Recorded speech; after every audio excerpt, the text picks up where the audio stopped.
بسم اللہ الرحمن الرحیم۔ السلام علیکم۔ کافی رات ہو گئی تھی لیکن راضی ابھی تک جاگ رہا تھا۔ وہ تصویر مکمل کیے بنا سونا نہیں چاہتا تھا۔ ابھی تھوڑی دیر پہلے ہی ماما کمرے میں آئی تھی اور پوچھا تھا، تمہارے کمرے کی لائٹ کیوں جل رہی ہے؟ ابھی تک سوئے کیوں نہیں؟ راضی نے ماما کو بتایا کہ اسکول میں مصوری کا مقابلہ ہے۔ جس کی پینٹنگ سب سے اچھی ہوگی اسے انعام ملے گا، اور وہ پینٹنگ شہر میں ہونے والی ایک نمائش میں رکھی جائے گی۔ ماما اسے شب بخیر کہہ کر اور جلد سونے کی تاکید کر کے چلی گئی تھی۔ اب راضی ہاتھ میں برش تھامے سامنے رنگ رکھے کوئی بہت بڑا شاہکار تخلیق کرنے کی کوشش میں تھا۔ اس کے ذہن میں جو بھی خیال آتا وہ یہ سوچ کر اسے رد کر دیتا کہ نہیں، اس سے بھی اچھا کوئی اچھوتا سا خیال ہو جس کو وہ رنگوں میں ڈال کر کینوس پر منتقل کرے۔ رات گہری ہو چکی تھی۔ راضی نے سوچا یہ تصویر بنانا شروع کر دے۔ ہو سکتا ہے بنانے کو دوران اچھے آئیڈیاز ساتھ ساتھ آنے لگے اور کچھ اچھا بن جائے۔ اچانک ہی اسے یاد آیا کہ آج شام پارک سے واپس آتے ہوئے اسے سڑک پر گرا ہوا شناختی کارڈ ملا تھا، جو اس نے اپنے دوستوں کو دکھایا تھا کہ کسی کے والد کا تو نہیں، لیکن کسی نے حامی نہیں بھری تھی۔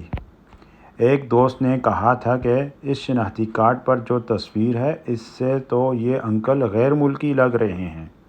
ایک دوست نے کہا، ان انکل کا بال بنانے کا سٹائل بہت پیارا ہے۔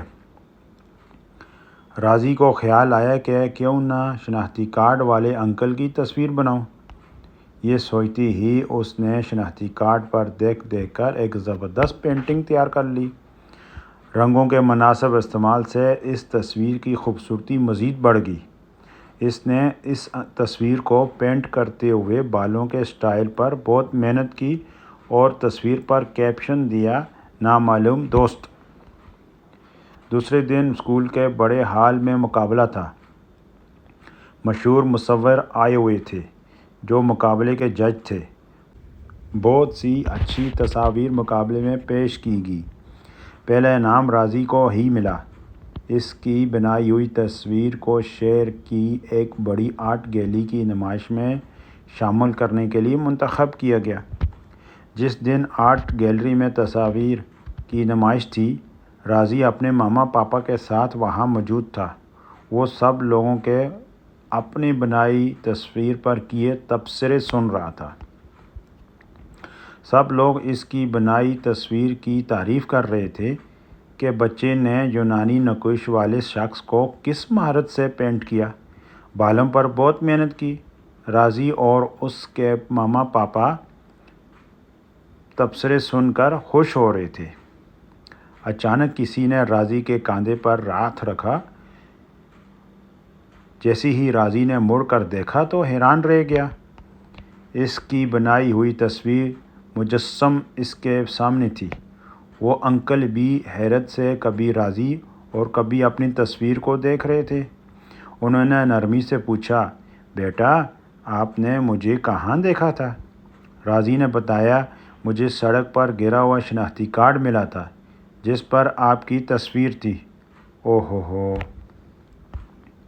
انہوں نے خوشی کے ساتھ کہا، مجھے کئی روز سے شناختی کارڈ گم ہونے کی پریشانی تھی کیا وہ آپ کے پاس ہے؟ جی، میں نے سنبھال کر رکھا ہے، راضی نے کہا۔ شکر ہے، انکل نے سکون کا سانس لیا۔ پھر انکل راضی کے ماما پاپا سے ملے۔ انہوں نے انکل کو اپنے گھر مدعو کیا۔ اگلے ہی دن انکل راضی کے لیے بہت سے تحائف لے کر ان کے گھر آئے۔ پاپا نے ان کے لیے شاندار دعوت کا انتظام کیا تھا۔ انکل ملک یونان سے سیاحت کی غرض سے آئے ہوئے تھے۔ وہ اپنے ملک میں ایک اعلیٰ عہدے پر فائز تھے۔ وہ اپنے شناختی کارڈ کے گم ہونے سے بہت پریشان تھے، جو انہیں بڑے عجیب انداز میں واپس مل گیا تھا۔ انہوں نے راضی کو بہت سراہا۔ ایک تو ان کے فن کی تعریف کی، یقیناً یہ ایک بہترین کاوش تھی، اور دوسرا یہ کہ اس طرح سے ان کا گمشدہ کارڈ ملنے کے ساتھ ساتھ ایک نامعلوم دوست ایک بہترین دوست بن گیا تھا، اور وہ راضی کی فیملی کے پکے دوست بن گئے۔ انہوں نے راضی کو اپنی فیملی سے ملوایا۔ ان کا ایک بیٹا راضی کا ہم عمر تھا، اسے بھی مصوری کا شوق تھا، وہ بھی راضی کا دوست بن گیا۔ راضی کے پاپا نے انہیں سیاحت کے لیے مقامات کے بارے میں بتایا جن کے بارے میں انہیں پتہ نہیں تھا۔ وہ کہتے تھے پاکستان بہت خوبصورت ملک ہے۔ جب انکل اور ان کی فیملی کے واپس جانے کا وقت آیا تو راضی بہت اداس ہوا، لیکن انکل نے کچھ عرصے بعد ہی ان سب کو یونان سیاحت کے لیے بلوا لیا۔ راضی کے ماما پاپا کو یونان بہت پسند آیا۔ اب راضی ڈاکٹر بن چکا ہے اور اس کی شادی یونانی انکل کی بیٹی مریانا سے ہو گئی ہے۔ وہ دونوں اپنی زندگی میں بہت خوش ہیں۔ کبھی کبھی جب ان کے آپس میں ہلکی پھلکی نوک جھوک ہوتی ہے تو دونوں غصے میں یہ کہنا نہیں بھولتے، کاش سڑک پر گرا کارڈ نہ ملا ہوتا، اور مریانا کہتی ہے کاش آپ کو میرے پاپا کا کارڈ نہ ملا ہوتا۔ اس پر دونوں ہنس دیتے اور لڑائی ختم ہو جاتی۔